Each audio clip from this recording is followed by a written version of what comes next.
सिद्धांत सरस्वती विजयते गौरीय गोष्ठीपति वंदे गुरुपद्वंदं भक्तबिंदुसमन्वितं श्रीचैतन्य प्रभुं वंदे नित्यानन्दसहोदितं श्रीनन्दनन्दनं वन्दे राधिका चरणोदयं गोपीजनसमायुक्तं बिन्दावनं मनोहर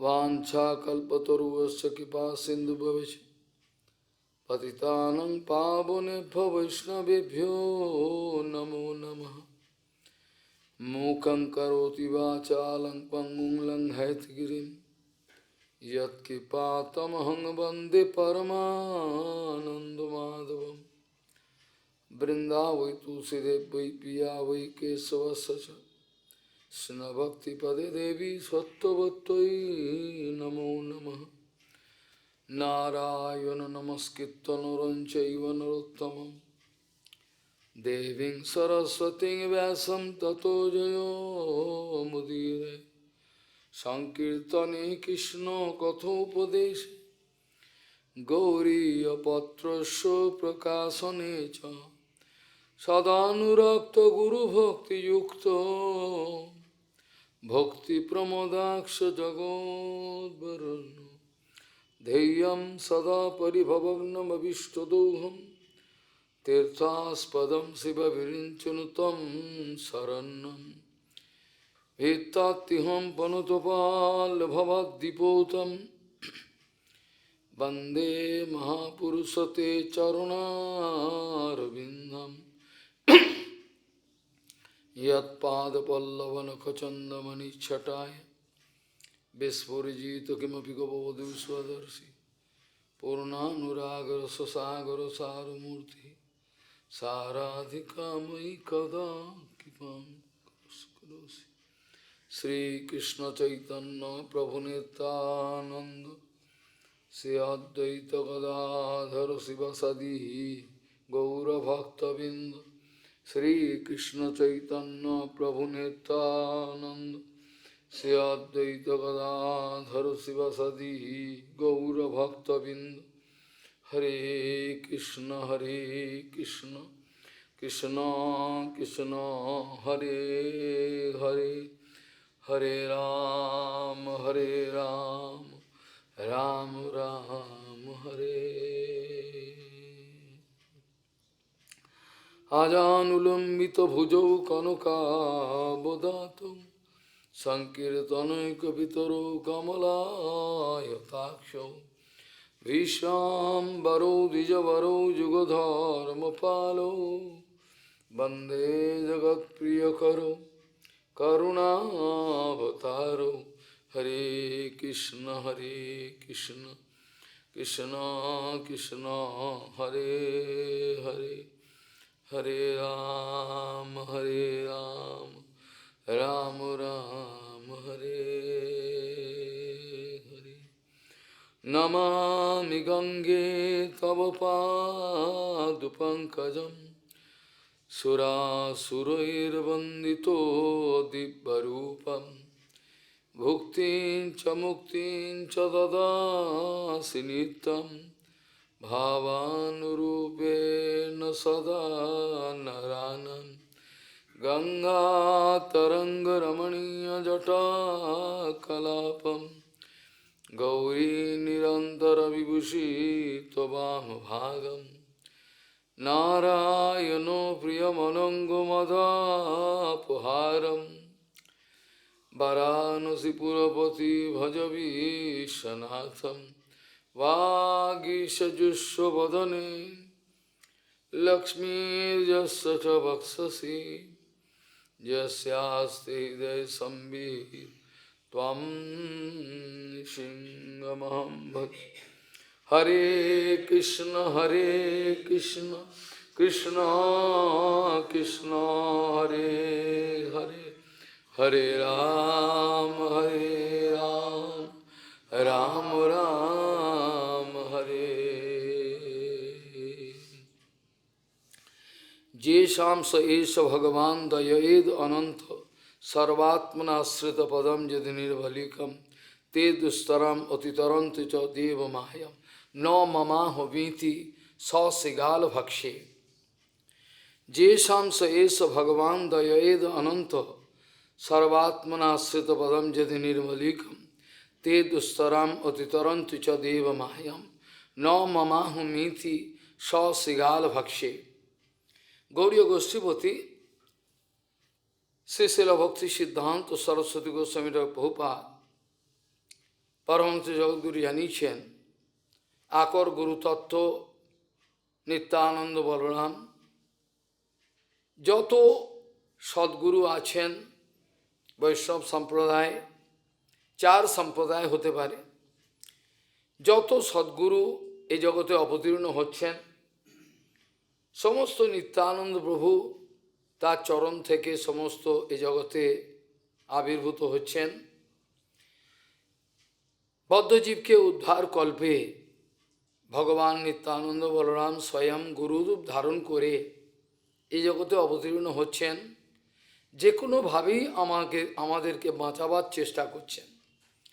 গৌড়ীয় গোষ্ঠীপতি শ্রী শিল ভক্তি সিদ্ধান্ত সরস্বতী গোস্বামী প্রভুপাদ পরমহংস জগদ্গুরু জানিয়েছেন আকর গুরুদত্ত বল্লভজি মহারাজ বদ্ধজীবের উদ্ধারের জন্য এই জগতে ভিন্ন ভিন্ন গুরুর রূপ ধারণ করে সদ্গুরুর রূপ ধারণ করে আমাদের কাছে অবতীর্ণ হচ্ছেন। গুরুতত্ত্ব অখণ্ড তত্ত্ব একে যারা খণ্ড খণ্ড বিচারেতে নিজের আয়ত্তের অধীন আয়ত্তের মধ্যে রাখতে চান তাদের মতো মূর্খ কেউ নেই। চার সম্প্রদায় যেখানে যত সদ্গুরু আবির্ভাব হয়েছেন প্রত্যেকেই বল্লভজি মহারাজের চরণ থেকে এখানে উপনীত হয়েছেন আমাদের বদ্ধজীবকে বাঁচাবার জন্য, অন্য কোনো কারণ নেই। যারা অখণ্ড গুরুতত্ত্ব অনুভব না করতে পারেন, যারা ব্যষ্টি গুরু সমষ্টি গুরুর তত্ত্ব অনুভব করতে পারেন না, তারা কোনোদিনই ভজন করতে পারবেন না, তাদের ভজন কোনোদিনই সম্ভব নয়। ব্যষ্টি গুরু তত্ত্ব সমষ্টি গুরু তত্ত্ব তৎসঙ্গে অখণ্ড গুরু তত্ত্বের অনুভব যার না হবে, প্রভুপাদের বিচারে প্রভুপাদ বলছেন যতক্ষণ পর্যন্ত কোনো জীব কোনো মানুষ কেউ গুরুতত্ত্বতে যতক্ষণ প্রতিষ্ঠিত না হতে পারবে, অর্থাৎ বৈষ্ণব তত্ত্বতে প্রতিষ্ঠিত না হতে পারবে, গুরুতত্ত্ব বৈষ্ণব তত্ত্ব একই। ভক্তিময় ঠাকুর বলছেন যিনি গুরু তিনি বৈষ্ণব, যিনি বৈষ্ণব তিনি গুরু। তিনি গুরু অতএব বৈষ্ণব নন, কিন্তু তিনি বৈষ্ণব নন এটা হতেই পারে না। তিনি গুরু কিন্তু তিনি বৈষ্ণব নন এটা হতেই পারে না। গুরু পদবাচ্য একমাত্র বৈষ্ণব ছাড়া আর কেউ হতে পারে না। তান্ত্রিক গুরু, কর্মী গুরু, জ্ঞানী গুরু, অনেক গুরু আমাদের জীবনে আত্মপ্রকাশ করতে পারে আমাদের কপটতার জন্য। আমরা যদি কর্মী গুরু জ্ঞানী গুরু লাভ পূজা প্রতিষ্ঠা লুটে নেওয়ার গুরু লাভ করি, তাহলে জানতে হবে আমাদের কপালই খারাপ। প্রভুপাদ বলছেন কাকে দোষ দেব? আমরা দোষটা কাকে দিতে যাব? দোষ দেওয়ার তো জায়গা নেই, কারণ তোমার কর্মফলে তুমি গুরু পেয়েছো, তোমার কর্মফল অনুযায়ী তুমি গুরু পেয়েছো, তো কাউকে দোষ দেওয়ার কিছু নেই এর মধ্যে। কাকে দোষ দেবে? এগুলো কপটতা, কাউকে দোষ দেওয়ার কিছু নেই। যে যতটা পরিমাণে অন্তঃকরণ থেকে বল্লভজি চরণে প্রার্থনা করতে পারবেন, সে সেই পরিমাণে তার সংস্কার অনুযায়ী গুরু লাভ করবেন, এর মধ্যে কোনো অন্য প্রকার সন্দেহ থাকতে পারে না। জগতে যত প্রকার গুরু দেখা যায় সেই সমস্ত গুরুর কোনো উপযোগিতা নাই ইন ট্রু সেন্স। হয়তো দেখা যায় আমি বিশ্বগুরু জগৎগুরু দেখে আমি কিনে নিলাম, তার চরণটাকে মনে করলাম পয়সা দিয়ে কিনতে পারবো প্রণামী দিলে, যে কোনোভাবেই হোক। কিন্তু এইভাবে গুরুচরণের আশ্রয় হয় না, গুরুচরণের আশ্রয় এভাবে হয় না। যার জন্য ভাগবতী মহাপুরাণের এই শ্লোকে জানাচ্ছেন যে শাম স এস ভগবান দয়েদ অনন্ত, যার ওপর অনন্তদেব সন্তুষ্ট হবেন, যে শাম স এস ভগবান দয়েদ অনন্ত সর্বাত্মনা আশ্রিত পদম যদি নির্বলিকম, সর্বান্তকরণ দিয়ে যদি ভগবানের চরণে আশ্রয় গ্রহণ করার প্রবৃত্তি হয়, তাহলে সেক্ষেত্রে তিনি ঠকিয়ে দেবেন, এটা হতেই পারে না। বলদাওজি মহারাজ আমাদেরকে ঠকিয়ে দেবেন, আমি সদ্গুরু চেয়েছিলাম অন্তঃকরণ থেকে, অথচ আমি পেলাম না, এটা অ্যাবসার্ড, হতে পারে না, এটা কখনোই সম্ভব নয়। যে শাম স এস ভগবান দয়েদ অনন্ত সর্বাত্মনা আশ্রিত পদম যদি নির্বলিক, সর্বাত্মনা আশ্রিত পদম আর নির্বলিকম দুটো বিচারেতে দেখা যায়, দুটো আলাদা টার্মিনোলজি দুটো আলাদা মনে হলেও একটার যখনই আমি আশ্রয় নেব আরেকটা স্বাভাবিকভাবেই ফুলফিল হয়ে যায়। সর্বাত্মনা আশ্রিত পদম মানে হলো আমি সর্বান্তঃকরণে আশ্রয় নেওয়া, আর নির্বলিক মানে হলো নিষ্কপটভাবে। নিষ্কপট হলে সর্বাঙ্গীন আশ্রয় হতে পারে, আবার সর্বাঙ্গীন আশ্রয় যদি আমি নিই তাহলে নিশ্চয়ই আমি নিষ্কপট, নাহলে হতেই পারে। এটা অঙ্কের মতো পরিষ্কার। সর্বাত্মনা আশ্রিত পদম যদি নির্বলিকম, একমাত্র তারাই কি করতে পারবে, ভগবানের যে ভয়ঙ্কর মায়া, মম মায়া দুরত্তয়া মামেব যে প্রপদ্যন্তে মায়া মেতাম তরন্তিতে, এছাড়া আর পার হওয়ার অন্য কোনো রাস্তা নাই। তে দুস্তরন্তি তে অতিতরন্তি চ দেব মায়া ন মমাহমিতি সশৃগাল ভক্ষে। এই যে কুত্তা বেড়াল কুকুর বেড়াল খাওয়ার এই যে শরীরটা, যে রক্ত মাংসের শরীরটা নিয়ে আমি আমার এই যে বিচারটা, প্রভুপাদ বলছেন যে এটাকে বিবর্ত বলে। গৌরাঙ্গ মহাপ্রভু এই কথাটা জানিয়েছিলেন, দেহে আত্মবুদ্ধি, বলছেন দেহে আত্মবুদ্ধি এই বিবর্তের স্থান। কে বলছেন? মহাপ্রভু বলছেন। প্রভুপাদের আগে কোট করে বলছেন, মহাপ্রভু জানিয়েছেন দেহে আত্মবুদ্ধি এই বিবর্তের স্থান। যেটা যা নয় সেটাকে তাই ভেবে নিয়ে ভুল পথে চলা, এটাকে বলা হচ্ছে বিবর্ত। যেটা যা নয় সেটাকে ভেবে নিলাম, এটাকে বলে বিবর্ত। দেহে আত্মবুদ্ধি বিবর্তের স্থান।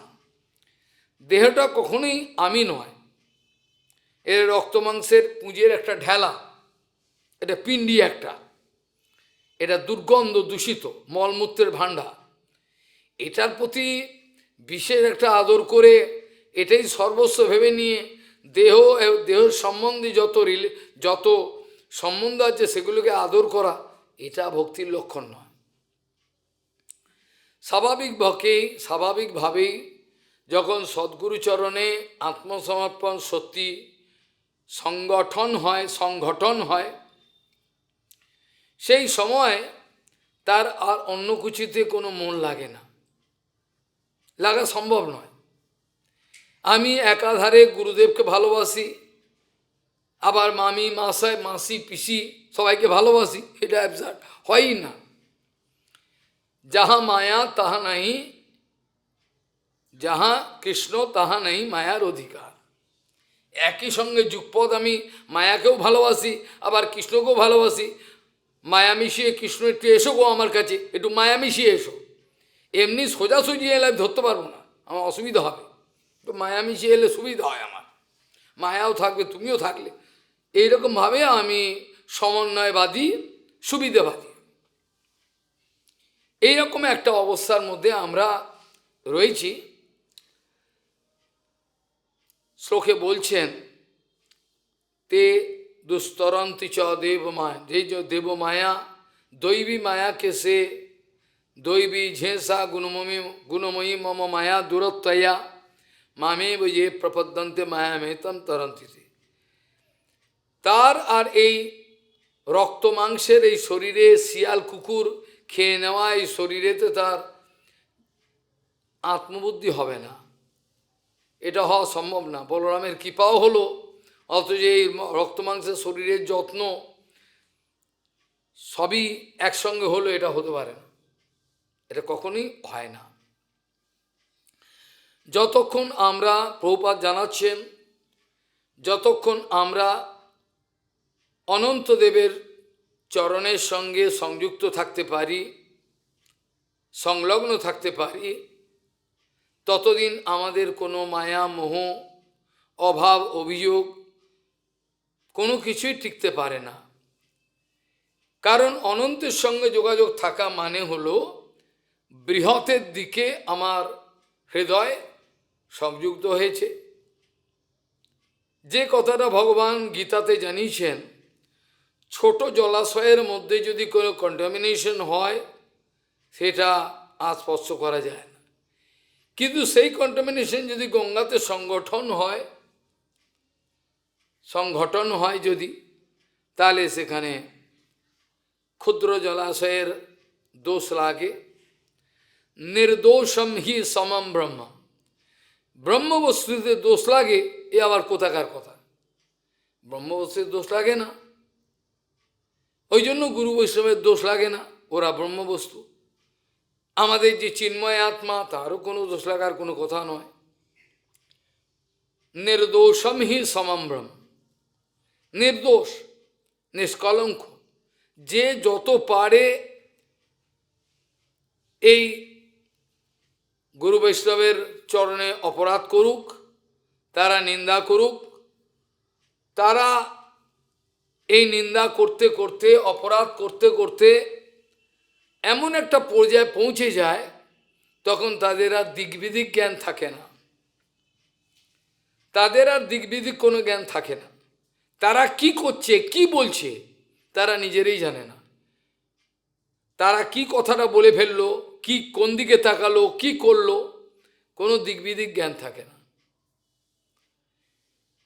এগুলো লক্ষণ হলো তারা অনন্তদেবের চরণের সঙ্গে সংযুক্ত নয়।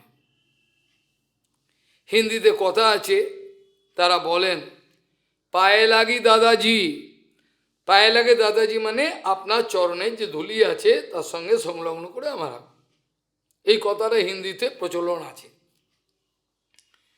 নিত্যানন্দ প্রভুর চরণের সংলগ্ন হয়ে থাকা মানে হলো নিত্যানন্দের যারা অভিন্ন স্বরূপ প্রতিনিধি, বলবো না, তারা নিত্যানন্দ স্বয়ংই আসেন। তা যদি না হতো ভগবান তাহলে এই প্রলাপ করতেন না, এটাকে প্রলাপ ভাববো আমরা। ভগবান বলছেন যে আমি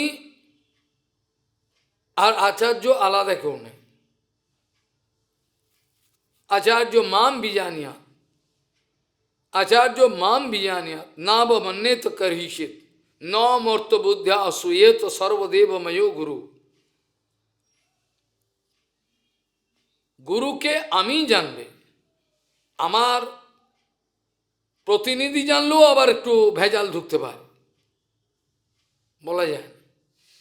এই জন্য আমি জানবে, no other then I my self, আমি নিজে আসছি এদেরকে বাঁচাবার জন্য। এটা ভাবলে সুবিধে, যেটা উপনিষদের বা অন্যান্য ভাগবতে বিভিন্ন শ্লোকে পরিষ্কার করে বলা আছে, যার যত পরিমাণে গুরুচরণের ভালোবাসা হবে, বানিয়ে করলে হবে না, ভেতরে একটা আকর্ষণ, কেন জানি না ভালো লাগে, কোনো উত্তর নেই কেন ভালো লাগে, কিন্তু এত ভালো লাগে গুরুপাদ পদ্মকে, এর চেয়ে আপনজন আমার কাউকে মনে হয় না। অন্তরের সর্ব গোপন জায়গায় অন্তঃকরণে সে গুরুদেবের প্রতিমূর্তিকে আমি তাকে স্থাপন করে রেখেছি। ভগবানের থেকে বেশি ভালোবাসি, ভগবানের সমান ভালোবাসা চলতে পারে, কিন্তু ভগবানের থেকে বেশি ভালোবাসি। কেন? ভগবানকে আমার চেনা লোকে, ভগবানকে আমার চেনা লোকে। আমাকে তো ভগবান চেনায়নি, আমাকে তো গুরুপাদ পদ্ম চিনিয়েছে। সেই জন্য বলছেন, যস্য দেবে পরাভক্তির যথা দেবে তথা গুরু, এই কথা বলছে। যদি কাউর জীবনে এটা সত্য হয়ে থাকে, তাহলে আমি প্রতিজ্ঞা করে বলছি, শাস্ত্রের সমস্ত গোপন অর্থ তার কাছে প্রকাশিত হয়ে যাবে। শাস্ত্রের সমস্ত গোপন অর্থগুলো, শাস্ত্রের সমস্ত গোপন অর্থগুলো তার কাছে প্রকাশিত হয়ে যাবে অনায়াসে। এটা কোনো গল্প কথা নয়। যতই শাস্ত্র পড়া যায়, যত মুখস্থ করা যায়, যত কিছু লেখা যায়, সব কিছুর মূলে যদি গুরুচরণে সে নিষ্ঠা না থাকে, তাহলে সেই শাস্ত্রের অর্থগুলো কোনোটাই ডাইজেস্ট করতে পারবে না, হজম করতে পারবে না। শাস্ত্রের হজম ক্ষমতা একমাত্র হয় গুরুকৃপা বলে। শাস্ত্র পড়তে পারে, অনেকের পাণ্ডিত্য, কিছু জড় পাণ্ডিত্য থাকলো, বলতেও পারে, কিছু অরেটরশিপ আছে, প্রফেশনশিপ আছে, কিন্তু সে নিজেই বোঝে না, সে নিজেই বোঝে না কি বলল। যেটা বলল সেটা যদি নিজে না বোঝে, আমি সমস্ত প্রমাণ করে দিয়ে আপনাদের কাছে দেখাবো, প্রমাণ করে দেবো যে এগুলো আমি কেন বলছি। এগুলো প্রত্যেকটা নিজের অনুভব থেকে। যে বিষয়গুলো বুঝি না, সেগুলো প্রচার করতে গিয়ে একেবারে সমানে বলে গেলাম, সেগুলোর কোনো অনুভূতিই নেই। একজন আচার্য বই লিখেছেন কোনো একটা বিপরীত রসতত্ত্বের, আর একজন আচার্য তিনি কি করলেন, সেই বইটা তার হাতে দেওয়া হয়েছে, সেই বইটা নিয়ে তিনি ছুঁড়ে ফেলে দিলেন, ছুঁড়ে ফেলে দিলেন, বলে দেখ ফেলে দে ওটা। যেটা অনুভব নেই সেটা লিখে লাভ নেই, যেটা অনুভব নেই সেটা বলে কোনো ফায়দা নেই। এতে না আমার আত্মমঙ্গল হবে, না অপরের মঙ্গল হতে পারে, কিছু হবে না, কোনো মঙ্গল হবে না। সেজন্য বলছেন, যতদিন পর্যন্ত আমরা শ্রী অনন্তদেবের অর্থাৎ গুরু বৈষ্ণবের চরণে সংলগ্ন হয়ে থাকতে পারবো, আমরা যদি ডেডিকেটেড হই কমপ্লিট, যেখানে কোনো কপটতার কোনো প্রশ্রয় না থাকে, তাহলে এই জন্মেই আমরা নিত্য জগতে যেতে পারবো, যেটা প্রভুপাদ গ্যারেন্টি দিচ্ছেন। প্রভুপাদ গ্যারেন্টি দিয়ে বলছেন যে আপনাদের আর অন্য একটা জন্মের জন্য অপেক্ষা করতে হবে না, আপনাদের আর অন্য একটা জন্মের জন্য অপেক্ষা করতে হবে না। আমি বলছি, যদি এই জন্মেই আপনারা এমন একটা মহান গুরু বৈষ্ণবের আশ্রয় পান, যেটা সুদূর্লভের থেকেও আরো সুদূর্লভ, তাহলে তার আনুগত্যে যদি থাকতে পারেন, নিজের মস্তকটাকে বিক্রি করে দিতে পারেন, নিজের যে মস্তক অর্থাৎ বুদ্ধি খাটাবার যে বিচার, এগুলো ছেড়ে দিতে পারেন, সর্বাঙ্গীনভাবে যদি শরণাগত হতে পারেন, তাহলে আপনাদের এই জন্মেই আপনাদের ব্যবস্থা হয়ে যাবে। আর কেন অপর একটা জন্মের জন্য রিস্ক নিচ্ছেন? অন্য একটা জন্ম কোথায় আবার জন্ম হবেন কোনো ঠিক নেই, এ কি মূর্খের কথা। আরে এইটা পেয়ে গেছি, প্রভুপাদ সামনে পাচ্ছি, ভক্তিবিনোদ ঠাকুর পাচ্ছি, গৌড়ীয় সম্প্রদায় গুরুবর্গ পাচ্ছি, আবার কেন একটা জোর করে আপনি নিজের একটা রিস্ক নিতে যাচ্ছেন? কি জন্য? কেন একটা জন্মে এই জন্মেই করুন না, এই জন্মেই করুন না, থাক যাক, কেন দরকার কি? কেন ক্ষমতা নেই? এই জন্মেই করুন। আর অন্যের জন্য অপেক্ষা করতে হবে না, হলে আবার রিস্ক, তখন কী হবে কোনো ঠিক নেই।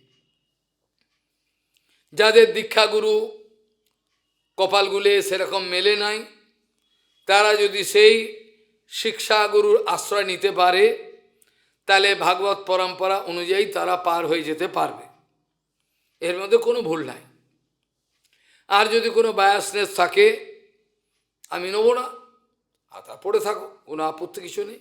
লাইন ভেঙে গেছে, তার পরম্পরা নেই, পরিষ্কার দেখা যাচ্ছে লাইন ভাঙা, তার কথা, তার লেখা, সমস্ত কিছু পাই টু পাই। এমনকি ভিডিওগুলো একটা একটা বার করব, স্লট বার করে, দেখুন অমুক সালে অমুক সময় ইনি এই কথাটা বলেছিল, আমি নিজে প্রমাণ করে দেবো, যে কেউ বলে চ্যালেঞ্জ করুক, তিনি এই কথাটা এই বলেছিলেন, আবার 6 মাস পরে অন্য জায়গায় এই কথাটা এই বলেছিলেন, কনফিউজিং। নিজে এই কথাটা বলেছিল, আবার সেই কথাটা পাল্টে প্রতিষ্ঠার জন্য অন্য কথা বলছে। এই হচ্ছে বর্তমান অবস্থা। নিত্যানন্দ বলরাম যে নামের হাট খুলেছেন গদ্রুমেতে নামের হাট খুলেছেন, কিন্তু গদ্রুমের সংস্করণ বিভিন্ন জায়গায় নিত্যানন্দ আনতে পারেন। যেমন গিরিরাজ গোবর্ধন নিত্য জগতে আছেন, আবার গিরিরাজ এখানে আসতে পারে, সেরকম নিত্যানন্দ ইচ্ছা হলে এই গদ্রুম দ্বীপের যে প্রভাব, এটা অন্য জায়গাও নিতে পারেন, যেখানে সংকীর্তন হয়। তা যদি না হতো, ভক্তিবিনোদ ঠাকুরের এই কথা বলার কোনো যুক্তি থাকতো না। যেদিন গৃহেতে ভজন দেখি, সেদিন গৃহেতে গোলক ভাই।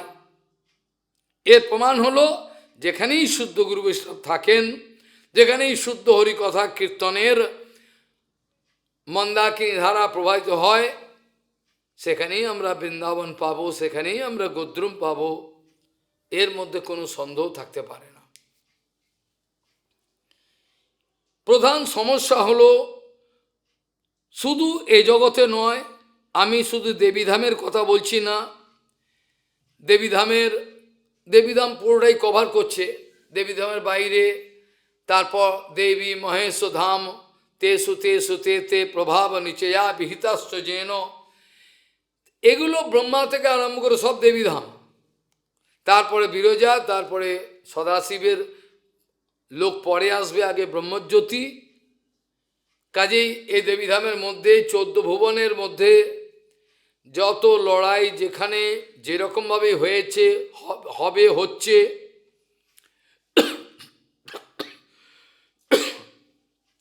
সমস্ত কিছুর পেছনে একটাই প্রতিষ্ঠা, আর কোনো কারণ নেই। যত লড়াই, যত নোংরামো, যত ডেপোমো, সব কিছুর পেছনে একটাই, হ্যাঁ, প্রতিষ্ঠা, আর অন্য কোনো কারণ নেই। সেই কুরুরি পাখির মাংসের টুকরো পাওয়ার উদাহরণ দিয়েছিলাম। ছোট্ট পাখিটা আবিষ্কার করলো, ও আমার প্রতি তাদের কোনো রাগ ছিল না, ও তার মানে এইটার জন্য চিল শকুনি সব ওইটা হয়েছে, ও ওইটার জন্য, আমার জন্য না। কাজেই প্রতিষ্ঠা বর্জিত হয়ে থাকার পরেও প্রভুপাদকে যখন আক্রমণ করা হয়েছিল, প্রভুপাদ তখন বলেছিলেন, আমার মতো একজন কাঙাল ব্যক্তি নিষ্কিঞ্চন, একে কী পাবে তারা, আমার তো কিছুই চাই না, আমি তো কোনো আশা নিয়ে এইসব ভজন করছি না, আশা একটাই, জগতের লোকের মঙ্গল হোক, আর নিত্য সেবা ভগবানের যেন আমি করতে পারি, দুদিনের সেবা করে যেন কাপুরুষের মতো আমি পালিয়ে না যাই, এই প্রার্থনাই ভগবানের কাছে থাকুক, এইটি ভালো। যারা এই প্রতিষ্ঠার লড়াই করছেন, তাদের কোনো ধ্যান ধারণাই নেই যে প্রতিষ্ঠা নামক বিষয়টা একমাত্র একচেটিয়া অধিকার হলো বলরাম নিত্যানন্দের। এরা জানেই না, এদের কোনো আইডিয়া, এরা গুরুমুখের গুরুদেবের আনুগত্য করে নাই, এরা গুরুদেবের আনুগত্য করে নাই, এরা করলে জানতে পারত যে প্রতিষ্ঠার একমাত্র অধিকারী হলো নিত্যানন্দ বলরাম, আর তার চরণে যারা রয়েছেন তারা তার সঙ্গে অভিন্ন, অর্থাৎ গুরু বৈষ্ণবের কথায় তো আর আসেই পারে না। অন্য কাউর এই জগতে প্রতিষ্ঠা নেওয়ার কোনো অধিকার নাই, কিন্তু সবাই প্রতিষ্ঠার পেছনে দৌড়াচ্ছে, সবাই এই পেছনে দৌড়াচ্ছে। কুকুরের পেটে ঘি সহ্য হয় না, কুকুর সব খাবে, কিন্তু দেশি গাও ঘি দিয়ে তো সঙ্গে পেট ছাড়বে। ঠিক সেরকম যারা দৌড়াচ্ছেন প্রতিষ্ঠার জন্য, এদিক ওদিক তাকাচ্ছেন, তাদের কোনো সুবিধা হবে না, প্রতিষ্ঠা তারা হজম করতে পারবে না, তাদের বাবারও ক্ষমতা নেই প্রতিষ্ঠা হজম করবে। কারণ প্রতিষ্ঠার একচেটিয়া অধিকার হলো বলরাম নিত্যানন্দ, আর প্রতিষ্ঠার তরে নির্জনের ঘরে তব হরিনাম কেবল কৈত্য। প্রভুপাদ বলছেন, অন্য স্থানে বলছেন বৈষ্ণবী প্রতিষ্ঠা তাতে কর নিষ্ঠা, তাহা না করিলে লবিবে রৌরব।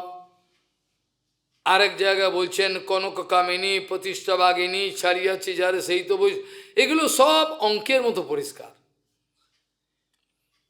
এগুলোর মধ্যে কোনো ভেজাল নেই, ভেজাল আমার অন্তঃকরণে। আমি যদি চাই কোনো বাপ আমার আটকাতে পারবে না হরিভজন, আমি যদি চাই হরিভজন করব, আমার বাবা আটকাতে পারেনি আমাকে, যা খুশি করে নিক সে। কিন্তু আমি চাই কিনা, আমি খাঁটি কিনা, আমি নিজের কাছে আমি খাঁটি কিনা, এটা হচ্ছে ফার্স্ট পয়েন্ট। মানুষ সমগ্র জগৎকে পরাজিত করবার জন্য বেরোয়, কিন্তু সে জানে না সে নিজের কাছে পরাজিত। হিরণ্যকশিপু, রাবণ, কুম্ভকর্ণ, জরাসন্ধ, এরা সব নিজের কাছে পরাজিত, এরা নিজের কাছে পরাজিত, নিজের সঙ্গে কোনো জবাব দিতে পারবে না, মায়ার সঙ্গে জবাব করছে, কথাবার্তা বলে। তাদের ধারণাই নেই তারা নিজের কাছে পরাজিত। কোনো মানুষ পুরো জগতের কৃতিত্ব হাসিল করার পরেও আমি দেখেছি নিজের কাছে একা ঘরে কাঁদছেন, নিজের কাছে পরাজিত। এগুলো চোখের সামনে দেখা অনেক উদাহরণ আমরা জানি। এক বৈষ্ণব, তাকে কত বড় বৈষ্ণব তা আমি জানি না, কিন্তু তিলকমালা করেন, দীক্ষা নিয়েছেন কোনো একটা ইন্টারন্যাশনাল সোসাইটি থেকে, যাই হোক, কিন্তু সে পুলিশ ডিপার্টমেন্টের সবচেয়ে ওপরে উঠেছিলেন, গৌরব তার নাম, আমি নামও বলে দিলাম, কিন্তু তাকে আত্মহত্যা করতে হলো। তার এত পাওয়ার ছিল, অনেক কিছু করতে পারতেন, কিন্তু তাকে দিয়ে এমন কাজ করানো হয়েছিল যে সে আর বেঁচে থাকবার ইচ্ছা রাখলো না। ঘর থেকে যাদের জামাই সেই আমাকে বলেছে, আমার হরিকথা শোনে, এখনো শোনে, বলে সবাই বেরিয়ে গেছে অন্য কাজে, ঘরের মধ্যে অফিস থেকে এসে কি করলেন, বাথরুমে ঢুকে নিজের এখানে যে শিরাটা আছে ধমনী কেটে দিলেন ছুরি দিয়ে, দিয়ে বালতির পর বালতি রক্ত ওখানে পড়ে রয়েছে। চিঠিতে লিখেছেন, আমার আর বাঁচার কোনো উপায় নেই, যেমন নোংরা কাজ আমাকে দিয়ে করানো হয়েছে, আমি আর বাঁচবার, নিজের কাছে নিজে হেরে যাওয়া। কেন, আমি যদি মনে করতাম চাকরিটা ছেড়ে দিয়ে চলে যেতাম, যদি হরিভজনটাই আমার প্রধান হতো, এমন তো কোনো কথা নেই, আমি রেজিগনেশন দিয়ে দেবো। আমি যেমন রেজিগনেশন দিয়েছি জিবিসি থেকে গুরুদেবের সামনে, ক্ষমতা থাকলে করো, মরবার কোনো দরকার আছে নাকি, মরবার তো দরকার নেই, অনায়াসে সমাধান আছে। প্রথম প্রশ্ন হলো, নিজের কাছে হেরে যাওয়ার মতো লজ্জাজনক বিষয় কেউ নেই, কিছু নেই। সবার কাছে আমি জিতলাম, রাবণ সবার কাছে জিতলো, কিন্তু নিজের কাছে হেরে গেল, নিজেকে দমন করতে পারেনি। বৈষ্ণব যে কত পাওয়ারফুল, কোনো ছাগল এই কথা জানে না, কোনো পাঁটা এই কথা জানে না। বৈষ্ণব যে কত পাওয়ারফুল, তাদের আগুন এরা জানে না। এ কথা সেদিনও আমি বলছি, আলোচনা করছিলাম। বহ্নি সূর্য ব্রাহ্মণেভ্য তেজিয়ান বৈষ্ণব সদা। আগুনেতে হাত দিও না, পুড়ে যাবে। আমি বাচ্চা, আমি জানি না আগুন, তাহলেও শুনবে না। সূর্য, সেখানে খেলা করতে বেরিয়েও না, জ্যৈষ্ঠ মাসের রোদেতে, জানো না তোমার রাজস্থান বৃন্দাবন করে কত লোক মারা গেছে সানস্ট্রোক হয়ে,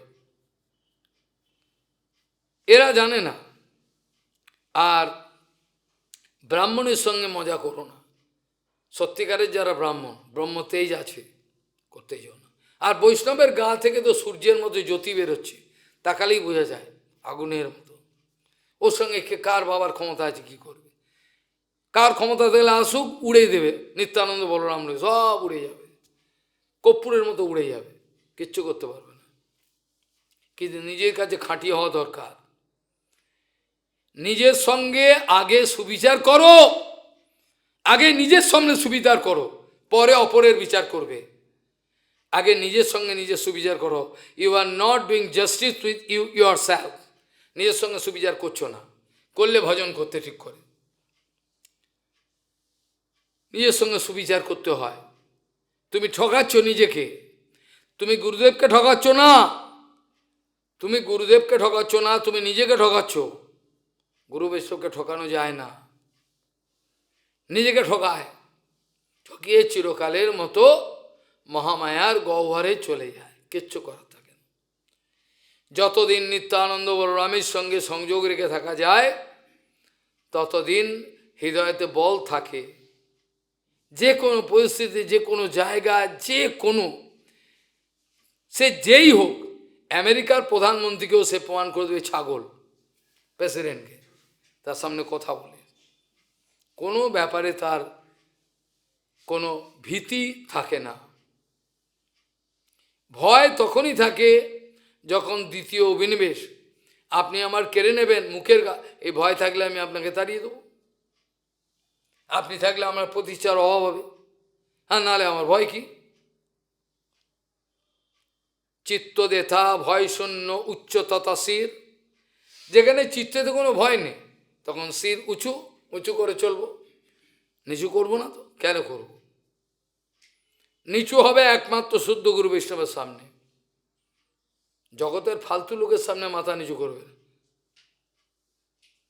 কোনো প্রয়োজন নেই। কাজেই প্রতিষ্ঠার একমাত্র একচটিয়া অধিকার নিত্যানন্দ বলরামের। তুমি ওই মাংসের টুকরোটা নিতে গেছিলে বলে তুমি বেঘরে প্রাণটা দিলে রাবণের মতো। তোমার যে প্রাণটা গেল, মুখে নামও বেরোলো না। কোটি কোটি টাকা তোমার, কিছু লাভ হলো না। নিজের সঙ্গে তুমি সুবিচার করতে পারলে না। প্রতিষ্ঠার একমাত্র একচেটিয়া অধিকার হলো বলরাম নিত্যানন্দ, আর কেউ নয়। যার জন্য প্রভুপাদ তার আবির্ভাব তিথির অভিভাষণে জানাচ্ছেন যে আমার কোনো শিষ্য বলে কেউ নাই। এই যারা বসে রয়েছেন সবাই আমার গুরু, প্রত্যেকে আমার গুরু, এরা কেউই আমার শিষ্য নয়। আমি শিষ্য বানাই নাই কোনোদিন। প্রতিষ্ঠা কথাটা যদি ব্যাকরণে ব্যাখ্যা করা যায়, তাহলে ভাগ করলে কি দাঁড়ায়? প্রতি প্লাস স্থা, এটা দাঁড়ায় তো প্রতিষ্ঠা। এটার মানে কি হলো? বিশেষ যা স্থিতি, বিশেষ যা স্থিতি, অর্থাৎ যার নিত্য স্থিতি সম্ভব, সেটাকে হলে প্রতিষ্ঠা। এই অনন্ত ব্রহ্মাণ্ডে বা আমাদের এই 14 ভুবনের মধ্যে, এই 14 ভুবনের মধ্যে বা এই অনন্ত ব্রহ্মাণ্ডের মধ্যে, জড় ব্রহ্মাণ্ডের মধ্যে হেন কোনো বস্তু বা ব্যক্তি নাই যার পরিণাম স্বীকার করতে না হবে। You are bound to undergo deformation willingly or unwillingly. আজ তুমি অপূর্ব এই দেহ নিয়ে গর্ব করছো, কালকেই তোমার শরীরটা বেগুন পোড়া হয়ে যাবে। খেয়াল থাকে, বেগুন পোড়া। আজ যে রূপের গর্ব করছো তুমি, কালকে বেগুন পোড়া হয়ে যাবে, মনে থাকে জানো। যার জন্য সেদিনকে বলছিলাম শঙ্করাচার্যের কথা, ভক্তিমোহন ঠাকুরের কথা কেন বলছেন যে এরা নিজের শরীর নিজের অর্থ করি প্রতিপত্তি নিয়ে গর্ব করছে, করতে দাও তাদের গর্ব, আমি কোনো সলিউশন এদের সঙ্গে পাকাপাকি করতে যাই না, কারণ করতে গেলে আমার সময় নষ্ট হবে। ওরা চাইছে আমার সঙ্গে শত্রুতা করবে, কি করে আমার ব্যাঘাত করবে, আমি সুযোগ দেব না। আমি জানি ওপর থেকে বিচার নেমে আসবে, তার জন্য আমি কিছু করতে যাব না, করে সময় নষ্ট করতে যাব না। যদি আমি করতে পারি অনায়াসেই, কিন্তু করব না, সময় নষ্ট করব না। সেখানে বলছেন যে প্রতিষ্ঠার একমাত্র অধিকারী বলরাম, বারবার বলা হচ্ছে। প্রতিপ্লাস্থা মানে হলো যেটা নিত্যকাল যে বস্তু বা ব্যক্তির স্থিতি থাকবে তার ক্ষেত্রেই প্রতিষ্ঠা কথাটা প্রযোজ্য হতে পারে। বেদান্তে প্রত্যেকটা পক্ষেই এক একটা যুক্তি দিয়ে এটা কি জীবের ক্ষেত্রে নাকি মায়ার ক্ষেত্রে, কার জন্য এটা বলা হলো। পরে এক পক্ষ বলছে না এটা জীবের জন্যই বলা হয়েছে, এটা জীবের জন্য বলা হয়েছে, না বলছে এটা প্রকৃতির জন্য। পরে বিচার করলো না, এটা হতে পারে না, তার প্রমাণ দিয়ে বললো না এটা তার জন্য নয়, এটা ব্রহ্মবস্তুতেই অ্যাপ্লিকেবল, এছাড়াও হয় না। ঠিক সেরকমভাবে প্রতিষ্ঠা মানে হলো যেটা নিত্যস্থিতি, এটা আমরা সবাই জানি। যদি সামান্য কমন সেন্স থাকে, আব্রহ্ম ভুবনা লৌকা পুনরাবর্তিন অর্জুন, তাহলে আমি কিসের পেছনে দৌড়াবো?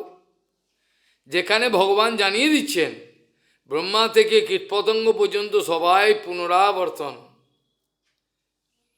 পুনরপি জননম পুনরপি মরণম পুনরপি মাতৃ জঠরে শয়নম, লাভটা কি হবে?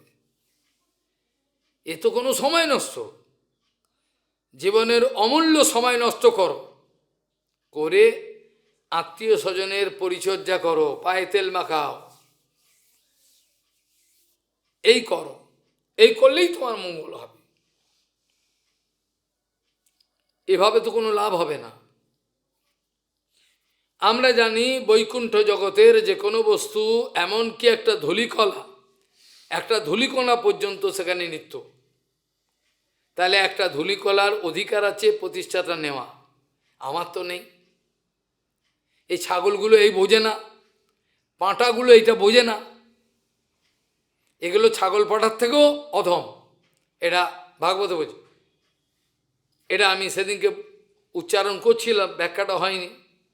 যস্যাত্মবুদ্ধি কুণপেতি ধাতুকে সধি কলত্রাদি শুভৌম ইত্যাদি ইত্যাদি শ্লোকে পরিষ্কার জানাচ্ছে। সুখদেব গোস্বামী গালাগাল দিচ্ছেন, আমি গালাগাল দিইনি, সুখদেব গোস্বামী নিজে বলছেন। এরা হচ্ছে ওই যে গাধা গরু, এর থেকে অধম। খড়, গাধার ঘোড়ার ব্রিডিংয়ে যেটা হয় খচ্চর, এর থেকেও নিচু, এরকমভাবে বলছেন। এটা বাস্তবিক কথা, এরা কমন সেন্সই নেই। সামান্য নিজের ব্যাপারটাই সে জানে না, সে অপরকে কি প্রচার করবে, কি প্রচারটা করবে?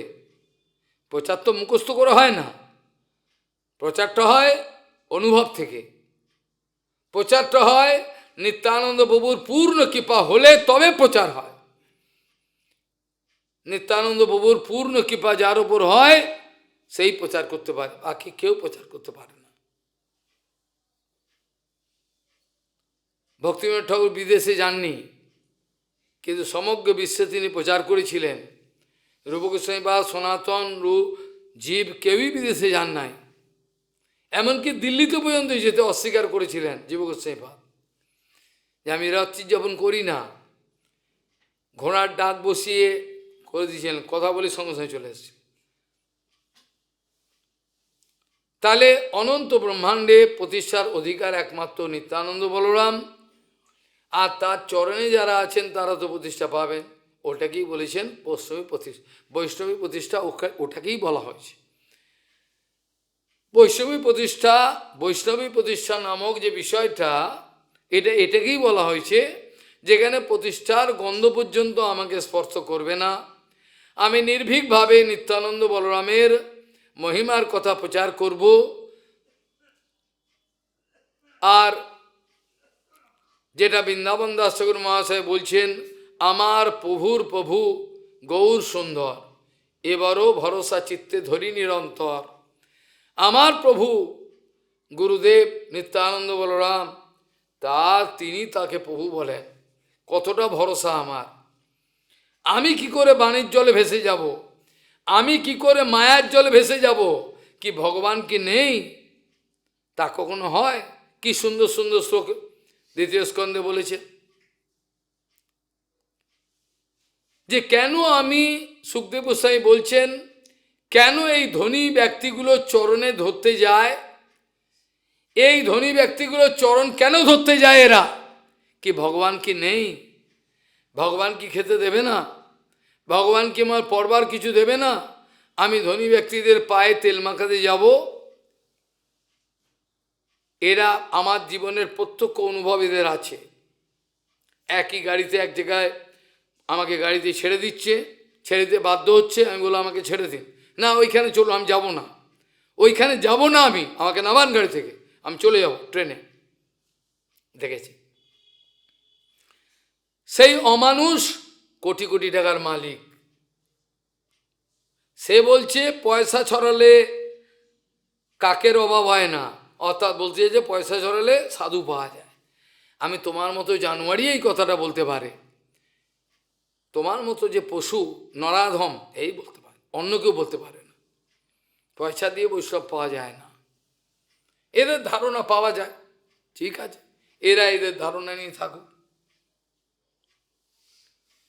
সত্যাম খিতৌ কিং পরধাম, আছে না এসব শ্লোক? অপূর্ব, কোনোদিন আলোচনা হবে।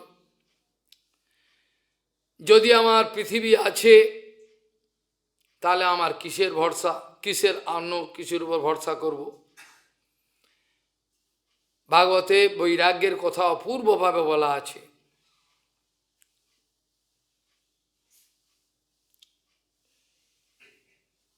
আমি বিছনার জন্য ব্যস্ত হব কেন?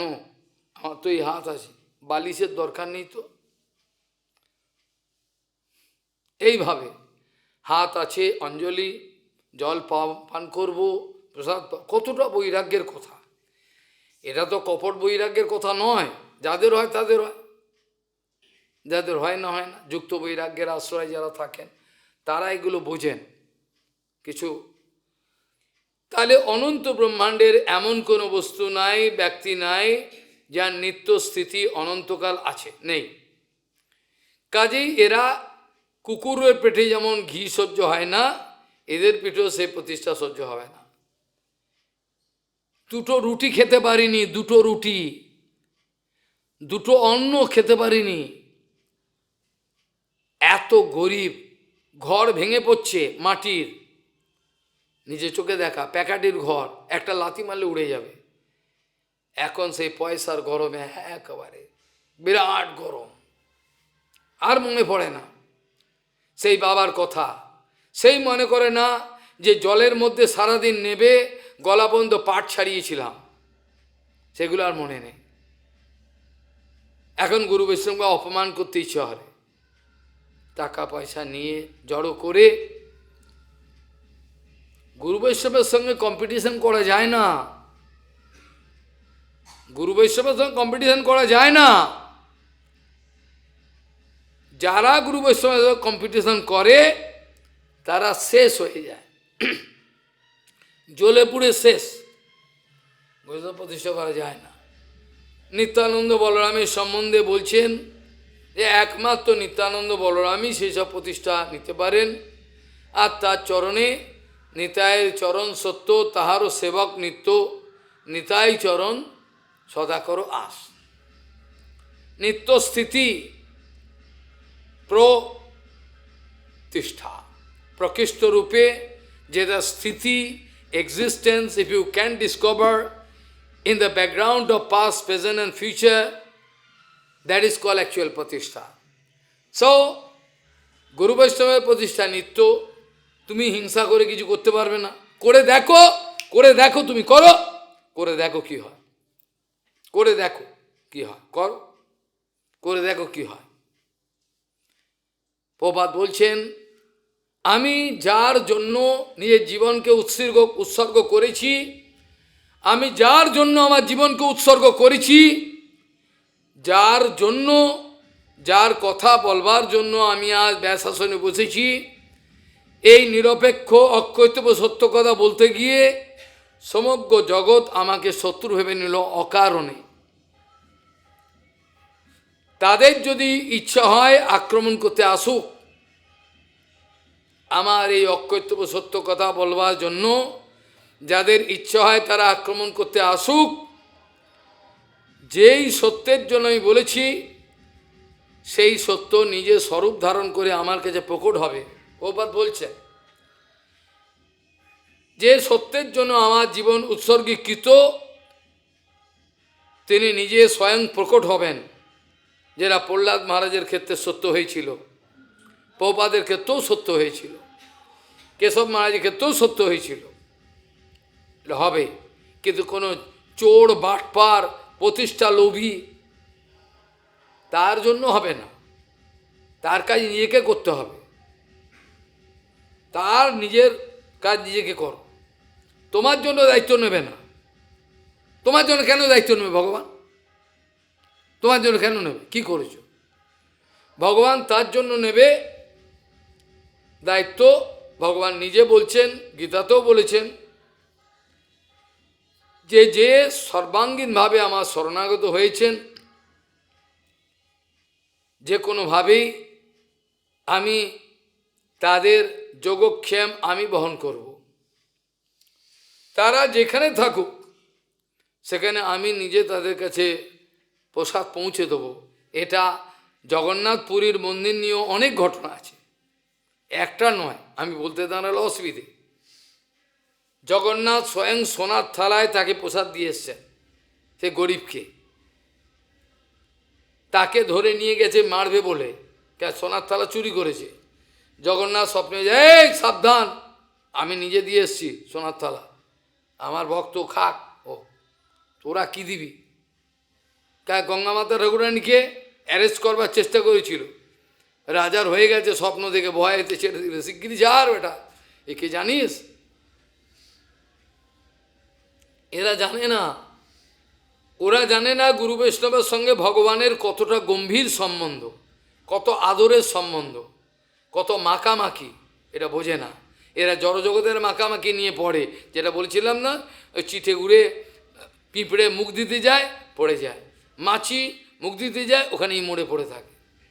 জড়রসে উন্মত্ত হয়েও না, জড়রসে উন্মত্ত হয়েও না, খাওয়া দাওয়া রসগোল্লা সন্দেশ ওতে মত্ত হয়েও না, কামিনী কাঞ্চনে মত্ত হয়েও না, ওতে রস নেই, ওতে রস নেই, রস অন্য জায়গায় আছে। আমার কাছে এসব দেখাবো কোথায় রস আছে। প্রভুপাদ ওই জন্য লেখার পরে বলছেন, ভাই সহজিয়া, তোমার অরসিক ভাই, তোমার অরসিক ভাই, আমি বেরসিক, ওই জন্য আমি এই কড়া কথাগুলো বলতে বাধ্য হলাম। তুমি তো রসেতে ডগমগ করছো, জড় রসে টইটুম্বুর ডুবে ডুবে জল খাচ্ছ, একাদশীর বাপের নাম জানো না, ঠাকুমারা বলতেন। নাইস। এইভাবে নিত্যানন্দ বলরাম, সেই নিত্যানন্দ বলরামের কথা বলতে গিয়ে বলা হচ্ছে, তিনি আর যে বিশ্বরূপ ছিলেন মহাপ্রভুর জ্যেষ্ঠ ভ্রাতা, তিনি এক এবং অভিন্ন। বিশ্বরূপ আর নিত্যানন্দ, নিত্যানন্দ মানে হলো নিত্য আনন্দ, নিত্য আনন্দের যে স্বরূপটা তাই হচ্ছে নিত্যানন্দ। যে আনন্দের মধ্যে বিচ্ছেদ আছে, এখন আনন্দ করে নিলাম, দুম করে 2 ঘন্টা পরে বমি হতে আরম্ভ করলো, খেয়ে নিলাম দুম করে, আনন্দ হয়ে গেল, ব্যাস হয়ে গেল, বমি হয়ে গেল, সব শেষ। আনন্দ পুঁজিপাটা পেলে ঘাটা, এটা আনন্দ বলে না। গান্ডে পিঠে খেয়ে নিলাম, দিয়েছে খেয়ে নি, হ্যাঁ বমি হয়ে গেল, শরীরে জ্বালা পড়া হলো, লাভ নেই, এটাকে আনন্দ বলে না। আনন্দ অন্য জায়গায় আছে। নিত্যানন্দ মানে ইটারনাল আনন্দ। নিত্য আনন্দকে কখনো ধ্বংস করার চেষ্টা করা যায় না। নিত্য আনন্দকে যারা ধ্বংস করার চেষ্টা করে প্রত্যেকেই হিরণ্যকশিপুর মতো ভুল করে। নিত্য আনন্দ,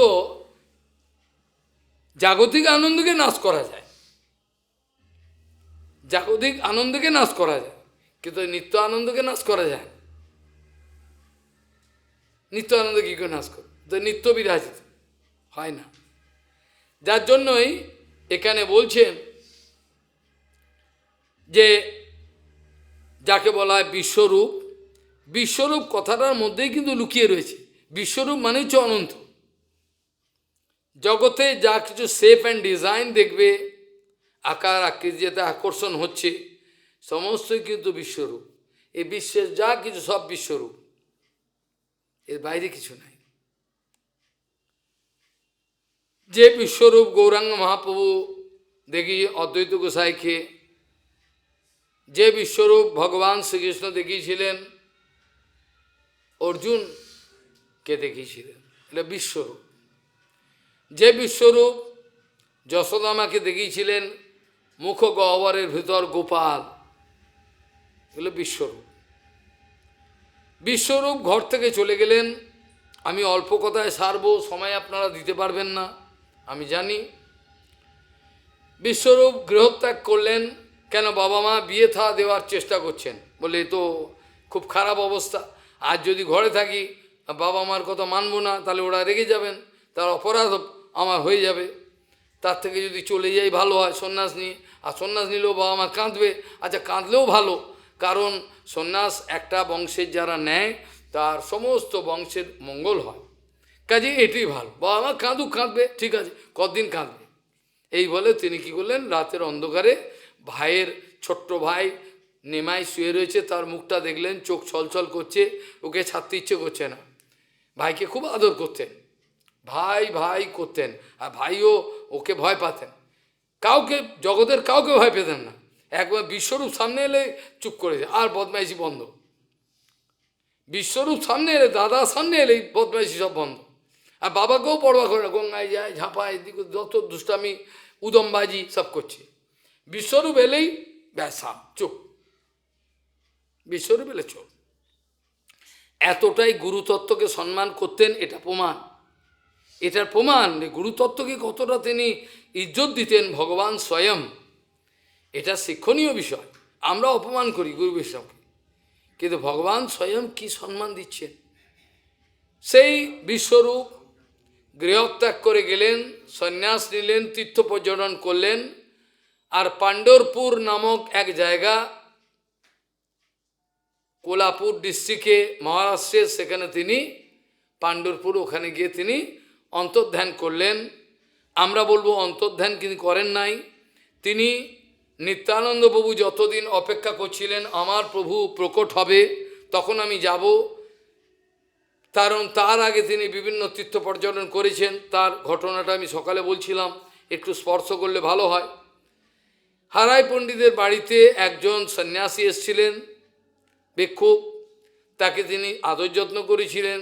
যাওয়ার সময় বলেছিলেন, আপনাকে আমি কিছু ভিক্ষা দিতে, কী চান? সেই ভিক্ষুক বললেন, আমি কিছু চাই না। না, কিছু তো আমি দেবো আপনাকে, কিছু নিন। পর দেখুন আমার কিছু তো লাগবে না, তবে যদি দেন তো এই ছেলেটাকে দিন, এই ছেলেটা আমার সঙ্গে থাকবে। আর বিভিন্ন তীর্থ পর্যটন আমি যাই তো। হারাই পণ্ডিত শুনেই মূর্ছা, দম মাটিতে পড়ে গেলাম, মূর্ছা গেলাম। নিত্যানন্দ প্রাণ কিন্তু বলেছেন, বলে মিথ্যে কথা বললে হবে না। আমরা তো কথায় কথায় মিথ্যে কথা বলে থাকি। আমাদের মিথ্যে কথার হলো কথায় কথায়, হ্যাঁ, এটা মিথ্যে কথা হয়নি। মিথ্যে কথা আমাদের সস্তা, আমরা শূদ্র, আমরা শূদ্র তো ওই জন্য কথায় কথায় মিথ্যে কথা। ওরা জানেই না কলিকালে একটাই বস্তু আছে, সে সত্য, যার ওপর ফাউন্ডেশনের ওপর এই কলিকালের ধর্মটা রয়েছে। এটা গেল তো সব গেল, এটা গেল, আর কিছু থাকবে না। নিত্যানন্দকে দিতে বাধ্য হলেন। নিত্যানন্দ চলে গেলেন তীর্থ পর্যটনে, ছোট্ট বয়সে চলে গেলেন। কত কাল পর্যটন করে তীর্থ, অবধূত সন্ন্যাসী। তারপরে কি হলো, নিত্যানন্দ বৃন্দাবনে গিয়ে গোপবালকদের সঙ্গে, নিজে গোপবালক খেলা করতে আরম্ভ করলেন। কেউ কিছু দেয়, কোনো বোঝো মা, দুধ মাঠা রুটি পুরি খেলো আর বা সারাদিন খেলছে, উদম ভাই খেলছে। ঠিক যেই সময় গৌরাঙ্গ মহাপ্রভু আত্মপ্রকাশ করলেন, এবার গৌরাঙ্গ মহাপ্রভু আত্মপ্রকাশ করলেন, তখনই নিত্যানন্দ বলে, এবার আমার প্রভু এবার যাব। বলে কি করলেন, তিনি সোজা বৃন্দাবন থেকে অভিন্ন বৃন্দাবন এই গৌড়ধামেতে এসে মায়াপুরে শ্রী নন্দন আচার্য ভবনে গোপনে লুকিয়ে রইলেন। এদিকে মহাপ্রভু দুই একদিন ধরে বলছেন, আমাদের এখানে এক মহাপুরুষ আসবে, দেখতে পারবে, বিরাট মহাজন। বলে কোথায় প্রভু? ওই দেখতেই পারবে, এইখানেই দেখবে কদিনের মধ্যে। পরে প্রভু বলে, এসে গেছেন তিনি। এসে গেছেন কোথায়? দেখছি না তো। খোঁজো, খুঁজে বার করো কোথায়, খুঁজে বার করো কোথায়। সব নবদ্বীপে ঘরে ঘরে, তোমাদের ওখানে কোনো মহাপুরুষ না আমাদের আসেনি। ঘুরতে আরম্ভ করলো। ঘুরে ফিরে সন্ধেবেলা ক্লান্ত হয়ে এসে বলে, প্রভু আমরা এত খুঁজলাম, কোনো মহাপুরুষ পেলাম না, কোথায় মহাপুরুষ? সব জায়গায় খুঁজলাম। বলে এসো আমার সঙ্গে, এসো আমার সঙ্গে, আমি দেখাচ্ছি। বলে মহাপ্রভু সোজা গিয়ে ঢুকলেন নন্দন আচার্য ভবনে। এই দেখো, মাথা মুড়ে বসে হয়েছে নিতাই, মদ মাতালের মতো এরম এরম করছেন, এরম এরম করছে। কত নেশা করেছেন, ভক্তির নেশা। যার ভক্তির নেশা হবে তার মদের নেশা চলে যাবে। সেখানে গিয়ে দেখলেন, এই দেখো, এর কথাই বলছিলাম, এনার কথা। নিত্যানন্দ যেই গৌরাঙ্গের দিকে তাকালেন, চোখ স্থির হয়ে গেল, দুই চোখ নড়ছে না। তারপরে নিত্যানন্দ এসে গৌরাঙ্গের কোলেতে পড়লেন, দুম। গৌরাঙ্গ আলিঙ্গন করলেন এবং শাস্ত্রকাররা বলছেন, মনে হলো যেন এই প্রভু বলরাম নিত্যানন্দ গুরুতত্ত্ব বললেন, প্রভু আমি তোমার কাছে সব দিয়ে দিলাম, মানস দেহ গেহ যো কিছু মোর ওর পিনু তুয়া পদে। হ্যাঁ, নন্দকিশোর, এই নন্দকিশোর তিনি এইভাবে আত্মসমর্পণ করে, তার কোনো জ্ঞান নেই, মূর্ছার মতো গৌরাঙ্গ ধরেই রয়েছেন, নিশ্চেষ্ট, নড়ছে না। সবাই অবাক। পরবর্তী সময়ে ধীরে ধীরে নিত্যানন্দকে প্রকাশ করলেন কে? গৌরাঙ্গ। এই গৌরাঙ্গ প্রকাশ। দেখো, এই নিত্যানন্দের জন্যই কিন্তু তিনি ব্যাস পূজার আয়োজন করেছিলেন। শিবাস বামনার ঘরেতে ব্যাস পূজার আয়োজন। মহাপ্রভু বলছেন, এই বামনার ঘরে আমার ব্যাস পূজা হয়ে গেল, সবাই চলে এলো। এবার নিত্যানন্দ রয়েছেন, সংকীর্তন এদিকে হচ্ছে, সব কিছু হয়েছে। এবার শিবাস হচ্ছে, বামুন পূজা করবে। এবার মালা ফুল সব এনেছেন, সব কিছু। গিয়ে গৌরাঙ্গ বলছেন, এই শ্রীপাদের হাতে দাও, ও ব্যাসকে পূজা করে মালা দেবে পুষ্পাঞ্জলি দিয়ে। তো এখন সেখানে কি হলো, গৌরাঙ্গের কথায় শ্রীপাদকে জাগাচ্ছেন, ওঠো শ্রীপাদ, প্রভু বলছে মালা নাও, মালা নিয়ে এবার ব্যাস পূজা করো। নিত্যানন্দ খলখল করে হাসছে আর দুলছে, কোনো কথাই নেই। কি যে বলে কে জানে, কে বুঝতে পারছে না, খলখল করে কি মনে মনে বলছে আর হাসছে। তারপর মালাটা নিয়ে ঘুরছে এদিক ওদিক। ঘুরে কি হলো, গৌরাঙ্গের গলায় গিয়ে দুম করে দিয়ে দিল।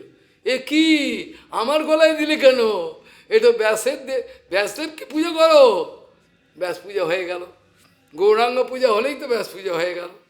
এইভাবে মহাপ্রভু ধীরে ধীরে নিত্যানন্দকে প্রকাশ করলেন, বারবার আমাদেরকে সাবধান করলেন যে এই নিত্যানন্দের চরণে যাদের ভক্তি আছে, ভালোবাসা আছে, তারা আমাকে সবাই কিনে নেবে, কিনে নিয়েছে। আর যদি শতভক্তি করে আমাকে, গৌরাঙ্গের চরণে, নিত্যানন্দের চরণে কিছু নেই, তার আমি মুখদর্শনও করতে চাই। এ কথাও সাবধান করেছিলেন। এই নিত্যানন্দ জড়ি শুঁড়ি বাড়ি জানো, শুঁড়ি মদের ব্যবসা করে, শুঁড়ি বাড়ি। এই নিত্যানন্দ যদি যবনী মুসলমানের কন্যাকে গ্রহণ করে কোনোদিন, তাহলেও তিনি কিন্তু জেনে রেখো ব্রহ্মা শঙ্কর অনন্ত ব্রহ্মাণ্ডের বন্দনীয়। তাকে যেন কেউ ভুল না বোঝে, তাকে ভুল বুঝলেই সাবধান, সর্বনাশ। তিনি অবধূত, তার সন্ন্যাস ছিল অবধূত। আর অবধূত সন্ন্যাসের কথা আমরা ভাগবতে পাই। অনেক কথা বলতে ইচ্ছা হয় কিন্তু সময় নাই। জ্ঞান অনিষ্ট বিরক্ত বা মদ্ভক্ত বা অনপেক্ষক স্বলিঙ্গানাম আশ্রমম ত্যক্তা চরেত অবিধি গোচর। They are beyond any rules and regulation. তাদের অ্যাক্টিভিটি, তাদের ক্রিয়াকর্ম আমাদের বোধগম্য নয়। পরমহংস কখন কী করে, বংশীদাস বাবাজি মহারাজ কেন এরম করছেন কেউ জানে না। গৌরকিশোর বাবাজি মহারাজ কেন এই পাগলামো করছে কেউ জানে। আমরা তাদেরকে আমাদের নিয়ম শৃঙ্খলা বাঁধতে চাই। আরে তারা অ্যাবসলিউট নিয়ম শৃঙ্খলা যে প্রেমের দ্বারা পরিচালিত। Who are you to control them? তুমি তাদেরকে তোমার জড়জগতের রুলস অ্যান্ড রেগুলেশনে তাদের বাঁচবে কে তুমি? তারা প্রেমের দ্বারা পরিচালিত। কখন খায়, কখন বসে, কখন ওঠে, এই অবস্থাটা আমাদের হওয়া দরকার। এই অবস্থাটা আমাদের জীবনে হওয়া দরকার। যদি না হয় আমরা সেই আনন্দময় জগতের সেই আনন্দ উপভোগ করতে পারবো না যেটা তারা পেরেছিলেন। আমারে বিষয়ী পাগল বলিয়া অঙ্গেতে দিবে ধুলা। এই ব্যাপারটা হওয়া দরকার। ভগবান করুন আমার জীবনে এই ব্যবস্থাটা হোক, হলে ভালো। এটা হওয়া উচিত। এটা হওয়া মানেই হলো আনন্দের সাগরে ডুবে যাওয়া। এটা হওয়া কঠিন, এটা বলা যায় না গ্যারেন্টি দিয়ে। ভগবানের করুণা হলে হয়, আর না হলে নাও হতে পারে। কাজেই নিত্যানন্দ সম্বন্ধে গৌরাঙ্গ পার সাবধান করেছেন যে এমন একটা অবস্থায়, এমনকি তার গয়নাগাঠি নিয়েও অভিযোগ করেছিল পুরীতে গিয়ে একজন ব্রাহ্মণ। মহাপ্রভু একা ঘরেতে পেয়ে মহাপ্রভুকে বলেছিলেন। মহাপ্রভু বললেন, দেখো এই নিত্যানন্দকে তোমরা চেনো না। তার গায়ে যে দেখছো তারবালা, এই যে এগুলো সব হলো নববিধা ভক্তির অঙ্গ। তারা নিত্যানন্দের শরীরে বিরাজমান হয়ে কৃতকৃতার্থ বোধ করছেন। তারা চিন্ময়, তার নামে কোনো দোষ দেখো না, এর নাম নিত্যানন্দ। লোকে অভিযোগ তুলছেন, আরে বাবা সন্ন্যাসী বিয়ে করতে গেলেন কেন বাবাই, এ তো মহা খারাপ বিষয়, এ কী হলো, এ তো ভালো কথা নয়। তারা জানতেই পাচ্ছেন না সন্ন্যাস কাকে বলে। আমরা সকালেও আলোচনা করছিলাম, আমি সন্ন্যাস নেওয়ার একটা মন্ত্র আছে যেটা বললে পরে কোনো অসুবিধা হয় না, সেটা ভাগবতে রয়েছে, ওটা পাঠ করলে অসুবিধা হয় না। আর একটা মন্ত্র ওগুলো বলতে নেই। হ্যাঁ, এইখানে একটা ভাগবতে অন্য একটা শ্লোক আছে, আর একটা আমাদের শাস্ত্রেতে আরেকটা আছে, নিত্যানন্দ পদদ্বন্দ্বম যে শাম হিত করে নিকালয়ে তেষাম দাসানুদাসহম প্রসিদন্তু সদীবৈ। আর একটা মন্ত্র আছে ভাগবতের বলা যায়, এতম সমাস্থায় পরাত্মনিষ্ঠা পূর্বতনের মহদ্ভীর অহম তরিস্বামী দুরন্ত পারম তমহ মুকুন্দাম ঋষে বৈব। সন্ন্যাস কাকে বলে? সন্ন্যাসকে একটা দণ্ড আর লাল কাপড়, জগৎকে চিটিংবাড়ি করার জন্য কন্ট্যাক্ট আছে। এক ছাগল আছে এখানে থাকে, এই ছাগল কন্ট্যাক্ট ধরে, মরা হাঁস আর ওখানে কন্ট্যাক্ট হয়ে যে আপনি যাবেন, যা পাবে ওটা ভাগাভাগি হয়। দশানা ছোয়ান, আমি ভাগবত ছুঁয়ে বলছি, মিথ্যে কথা বলছি না। কন্ট্যাক্ট ধরে বলে এখানে যাও মহারাজ এই দেবে, আমাকে এইটা দেবে না, ও সংসার চলবে কী করে? জগতের লোক এতটাই নিম্নে নেমে গেছে, ডিগ্রেডেশন অফ হিউম্যানিটি এই পর্যায়ে চলে গেছে, এখান থেকেও ফেরবার আর কোনো রাস্তা আছে বলে মনে হয় না। ফিরবে না, আমার মনে হয় না ফিরবে। পৌপাত এলে পরও পৌপাতের কথা শুনবে না কেউ এখন আর, যতটা মায়া।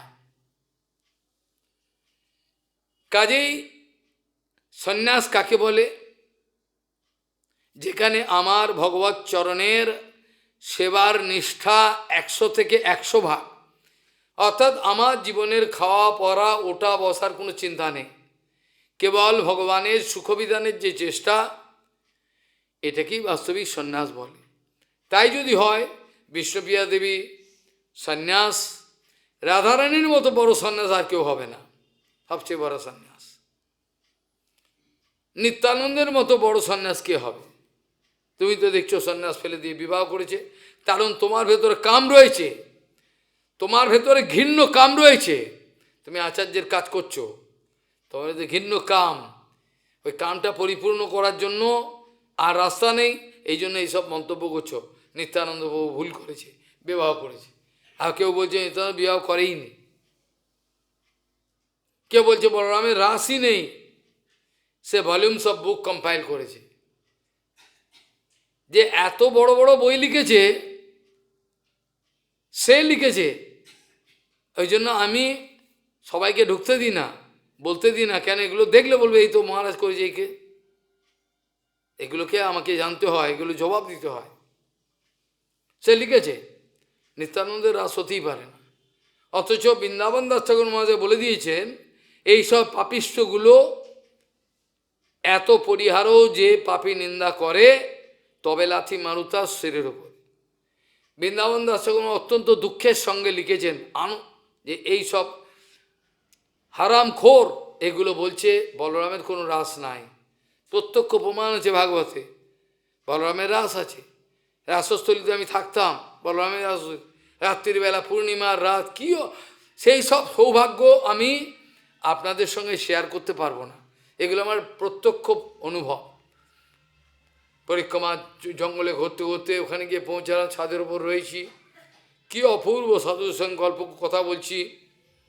যমুনা সামনে, যে তীরেতে বলরাম রাস করেছিলেন, এইসব অভিজ্ঞতা আমার নিজস্ব একটা সম্পত্তি। এগুলো আমার নিজস্ব সম্পত্তি, এগুলো এতই আনন্দ দিয়েছে আমাকে আজ, ওইসব আনন্দ অন্যরকম আনন্দ। কাজেই সেখানে বলছেন যে এই সন্ন্যাসের যে মন্ত্র, সে মন্ত্রটা নিত্যানন্দের পক্ষেই কিন্তু প্রযোজ্য, কারণ তার তো কিছু নেই, খালি গৌরাঙ্গের সেবা, তার তো অন্য কিছু নেই, খালি গৌরাঙ্গের সেবা। সে কেন নিত্য শক্তি, তার বিবাহ বলবো না, বিবাহ বললে অপরাধ। আমি যদি বিবাহ ভাবনা নিয়ে বলি, বিবাহ কথাটা অপরাধ হবে না, কিন্তু বিবাহ ভাবনা নিয়ে যদি বলি তাহলে অপরাধ হবে। এটা তো তার নিত্য শক্তি, রেবতী বারুণী, রেবতী বারুণী নিত্য শক্তি তিনি নিয়েছেন। জাহ্নবী বসুধা দেবী, আবার জাহ্নবী বসুধা দেবীকে আমরা জানি, এর মধ্যে আরেকজন আছেন, এর যে জাহ্নবী ঠাকুরের আরেকটা স্বরূপ আছে, অনঙ্গ মঞ্জুরি। এগুলো কথা এখানে আলোচনার দরকার নেই। এইভাবে দেখা যায় নিত্যানন্দ বলরাম জ্ঞেয়হি স নিত্য সন্ন্যাসী যৌন দেষ্টি ন কাঙ্ক্ষতি। গীতাতে ভগবান বলছে জ্ঞেয় জেনে রাখবে, জ্ঞেয় সনিত্য সন্ন্যাসী যৌন দেষ্টি ন কাঙ্ক্ষতি। যার নিজের কোনো বিদ্বেষ নয় কারোর প্রতি, কোনো আকাঙ্ক্ষা নেই কোনো বস্তু, কোনো কিছুর প্রতি, নিজের শরীরের রক্ষারও কোনো ইচ্ছা, তাকে নিত্য সন্ন্যাসী জানবে। কে বলছেন? ভগবান গীতাতে বলছেন জ্ঞেয় সনিত্য সন্ন্যাসী যৌন দৃষ্টি ন কাঙ্ক্ষতি, নিত্য সন্ন্যাস। সো নিত্যানন্দ চরণে যে যত পারে অপরাধ করুক, নিন্দা করুক, তারপর ঘাটে যখন যাবে তারপর বুঝে নেব। যত গুরুবর্গকে নিন্দা করেছে সেগুলো সম্বন্ধে প্রভুপাদ জবাব দিয়েছেন, বা দেবে বা দিয়েছিল, সব জবাব প্রভুপাদ দিয়েছেন। একত্রে আলোচনার কোনো সুযোগ নাই। নিত্যানন্দ প্রভু তাকে প্রতিবারই তারা নদেবাসী, তারা ব্রজবাসী, তারাও ব্রজবাসী, তারা কোথায় যান? নীলাচলে যান। সেই নীলাচলে তাদের প্রাণ, তাদের হৃৎপিণ্ড প্রাণটা রয়েছে নীলাচলে। সেখানে গিয়ে গৌরের সঙ্গে তারা তাদের ভালোবাসা বিনিময়ে তাদের বুক ফেটে যায়। এরমটা হওয়া দরকার আমাদের। এরম যদি না হয়, খাবো দাবো ভালোই আছি, তাহলে হবে না। এটা বিরহ যন্ত্রণা হওয়া দরকার, কিন্তু আমাদের বিরহ হয় না, কারণ আমরা বস্তুর মূল্য বুঝি নাই। যে বস্তুটার কোনো মূল্যই বুঝি না, সেটা হারিয়ে গেলেই বা কি আর থাকলেই বা কি। এরম একটা অবস্থা আমাদের। গৌরাঙ্গ মহাপ্রভু একবার নিত্যানন্দকে একা গম্ভীরা মন্দিরের ঘরে ডেকে, সেখানে কেউ ছিল না। ভক্তবৃন্দ বলছেন কৃষ্ণদাস কবি কী যে আলোচনা করলো কেউ জানে না। গৌরাঙ্গ নিত্যানন্দ কী আলোচনা করলো কেউ জানে না। ফলেন ফল কারণম অনুমীয়তে, সেই বিচারেতে দেখা যায় নিত্যানন্দকে বললেন, কি বলেছেন গুরুবর্গ তার অনুমানে বলছেন, নিত্যানন্দকে গৌরের খ্যাতি, গৌরের ভূমি, নিত্যানন্দকে দায়িত্ব দিলেন, সেখানে তুমি ছাড়া আর কেউ নেই, এই বদ্ধজীবকে রক্ষা করবে কে করবে, তোমাকে দায়িত্ব নিতে হবে। তার সঙ্গে বললেন, দেখো সবাই সন্ন্যাস নিয়ে ল্যাজ নাড়লে ভালো হবে না, তুমি এক কাজ করো, তোমার নিত্য শক্তির দ্বয়কে গ্রহণ করো। এটি অনুমানে বোঝা যায়, কারণ সন্ন্যাসীর অধিকার নাই যেখানে সেখানে যখন তখন চলে যাবে, পারবে না। আজকেই তো আমাদের এই মা একটা কিছু পড়ে শোনাবে, বলছে মুরারি ঘরে গিয়ে মুরারি বাবু অনলাইনে এটা চালু করুক, ততক্ষণ আমি বলি না, বাইরে যা, মুরারি যখন ঢুকবে তখন ঢুকবি। কথাটা বোঝা গেল? এই কালনার নিহার বাবুকে জিজ্ঞাসা করলে জানতে পারবেন। একদা বিশাল ঝড় বৃষ্টি, আমি কম্পিউটারের কাজ করছি, উনি বলছেন আমি ছেলেকে আনতে যাব মহারাজ, আপনি একটু থাকুন, এক্ষুনি নিয়ে আসুন। আমি তাহলে আমাকেও যেতে হবে। কেন? বলে আপনার এখানে স্ত্রী আছেন তো নিচে, ও তাতে কি হয়তো একতলা আছে, হবে না, আপনি গেলে আমিও বেরোবো, আমি এখানে থাকবো না। যখন দেখলো আমার দৃঢ়তা, তখন উনি স্ত্রীকে পাঠাল। এগুলো প্রভুপাদের শিক্ষা। খালি মুখে প্রভুপাদের কথা বললে হবে না, আচরণটা করতে হবে। মুখে বলে দিলাম হবে না। তাই নিত্যানন্দর প্রতি আপনাদের যার যত রাগ আছে, বিদ্বেষ আছে, আপনারা করুন, মাশ্চর্য আছে করুন, কিছু যায় আসে না। কিন্তু শাস্ত্র বলছেন নিত্যানন্দ নিত্য সন্ন্যাসী। ঘরের ভেতর কী আলোচনা হলো পরে বোঝা গেল। নিত্যানন্দ প্রভু সূর্যদাস সরখেল তার দুই কন্যাকে গ্রহণ করলেন, বসুধা জাহ্নবী দেবী। জগতের লোক তাদের গৃহস্থ জীবনে প্রবেশের মতো নিত্যানন্দকে ভেবে নিলেন।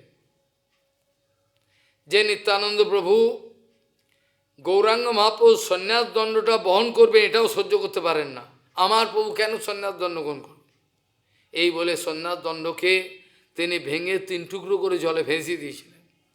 এসব কথা বলবার কথা নয়, অনুভবের কথা। যাদের যত পরিমাণে নিত্যানন্দ বলরামের চরণে ভালোবাসা থাকবে, তার ততটা পরিমাণে ভজন জীবনের অগ্রগতি এবং অন্তিমে যুগল কিশোরের সেবা প্রাপ্তির আকাঙ্ক্ষা থাকবে। এক স্বরূপে আর এক স্বরূপে গৌরাঙ্গের সেবাও তারা পাবে। এটা গৌড়ীয় ভজনের বৈশিষ্ট্য, অন্য কিছু নয়। কাজে নিত্যানন্দ পদদ্বন্দ্বম যে সাম হিতকর্ণিকালয়ে তেষাম দাসানুদাসাহম প্রসিদন্তু সদৈবহি। এখানে চর্চার বিশ্রাম দেওয়া প্রয়োজন মনে করি। নিত্যানন্দ প্রভুর চরণে প্রার্থনা করি, সপাসদ নিত্যানন্দ প্রভু জয়যুক্ত হন, কৃপা বর্ষণ করুন, যার কৃপা ছাড়া আমরা একটুও চলতে পারব। নিতায়ের করুণা হবে, বোঝে রাধা কৃষ্ণ পাবে, ধরো নিতায়ের চরণ দুখানি। वाञ्छा कल्पतरुस्य कृपा सिंधु पतितानं पावने वैष्णवेभ्यो नमो नमः।